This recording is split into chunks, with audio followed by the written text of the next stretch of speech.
Dear student, do you know what is blood? Blood is a type of salty liquid connective tissue. You know that has two parts.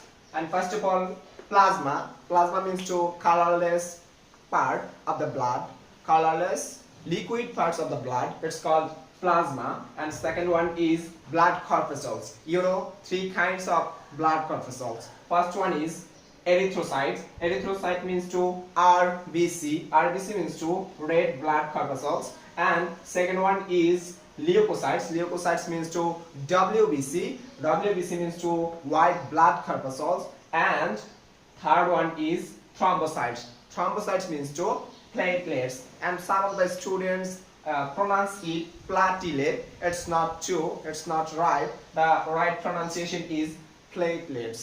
Platelets okay যে student আমরা যে ব্যাপারটা নিয়ে কথা বলতে চাই সেটা হচ্ছে আমাদের হৃদ সংবহন তন্ত্র।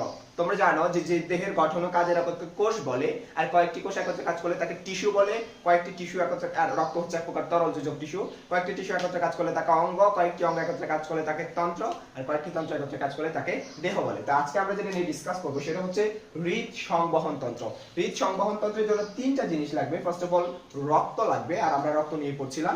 সেকেন্ড অফ অল হচ্ছে রক্তনালী।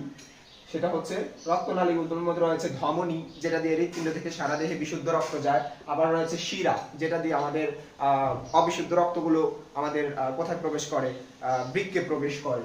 তারপর আমরা এখানে রয়েছে কৌশিক জালিকা, অর্থাৎ শিরা এবং ধমনীর যে পেঁচানো জালের মতো অংশগুলো থাকে সেগুলো। আর আরেকটা অংশ হচ্ছে হৃৎপিণ্ড। তোমাদের কাছে ছোট্ট একটি প্রশ্ন, মানুষের হৃৎপিণ্ড কয় প্রকোষ্ঠ বিশিষ্ট? আমার মনে হয় এটা তোমাদের সবার জানা উচিত।